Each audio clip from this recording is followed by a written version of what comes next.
झांसी में बीते 2 दिनों से किश्त दो और पत्नी ले जाओ का मामला लगातार गरमाया हुआ है, जहां सपा सुप्रीमो अखिलेश यादव समेत अन्य राजनेताओं ने इस पर कड़ी प्रतिक्रिया व्यक्त की और सरकार पर निशाना साधा। लेकिन झांसी पुलिस इस खबर को पहले से ही गलत बता रही थी और ऐसी भ्रामक खबर फैलाने वालों पर कार्यवाही अमल में लाई जा रही है। झांसी एसएसपी भी इस मामले पर काफी गंभीर नजर आ रहे हैं, जिन्होंने मामले की जांच कराई और उसमें जो कुछ भी निकलकर सामने आया वह उन्होंने सीसीटीवी फुटेज सहित जनता के सामने रखा और कहा कि बिना तथ्य के किसी भी चीज का इस तरह से भ्रामक प्रचार प्रसार न करें।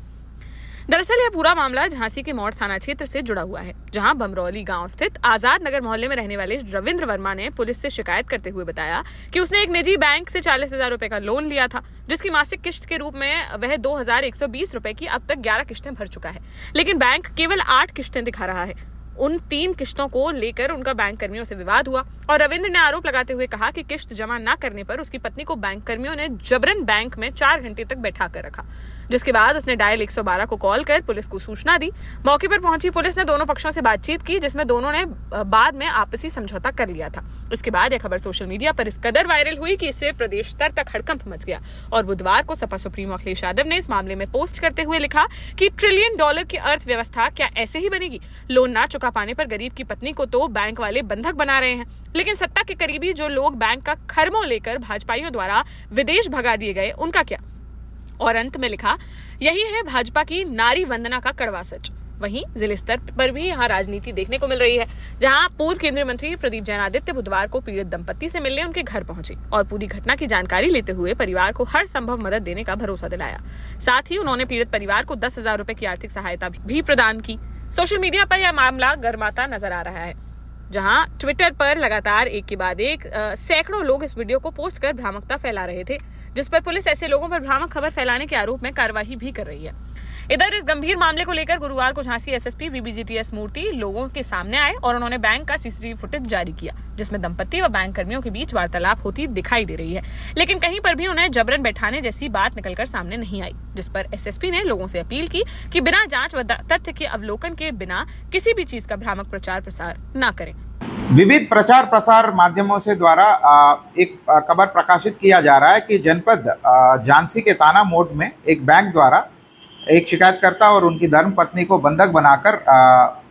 बिठाया गया और उनके ऊपर किस्त जमा करने के दबाव बनाया गया। जब एसपी आरए के नेतृत्व में सीओ मोड और एसएचओ मोड के द्वारा जब जांच की गई थी और सीसीटीवी फुटेजेस का अवलोकन किया गया था, तो ये बात समझ में आई कि शिकायतकर्ता और उनकी धर्मपत्नी के साथ बैंक वार्तालाप करने की फुटेज सामने आई है। कहीं पर उनके द्वारा दंपति को मिसहैंडलिंग करने का कोई चीज सामने नहीं आया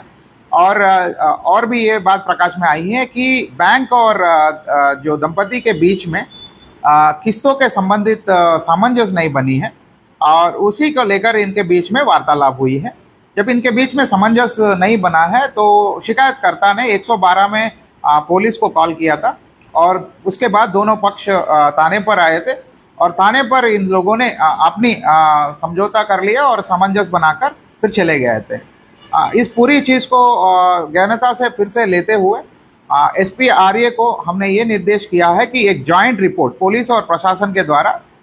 सीसीटीवी फुटेजेस, शिकायतकर्ता का बयान और बैंक के द्वारा का भी पूरे डिटेल्स लेते हुए एक रिपोर्ट प्रेषित करने हेतु आदेशित किया गया है। बाकी आप सभी को ये आग्रह है कि बिना जांच के और बिना तथ्य को अवलोकन करते हुए किसी भी चीज का प्रचार प्रसार नहीं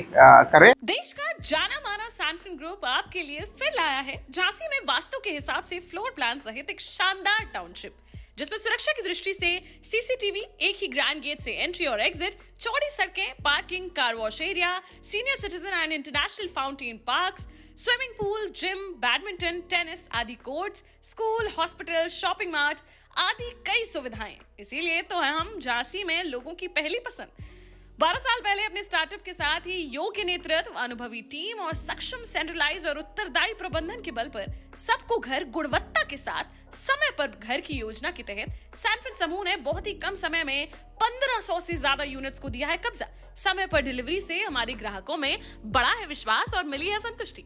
सैनफिन समूह ने बहुत कम समय में सैनफिन Ashok city, green homes residency, green homes city, सैनफिन Ashok valley, Delhi public school, सैनफिन शाखा, केन सैनफिन अस्पताल सहित कई अन्य परियोजनाओं के साथ नई झांसी के निर्माण में स्थापित किया है एक बड़ा मुकाम। तो आप भी आज ही आइए अपने परिवार के साथ और कीजिए अपने सपने साकार।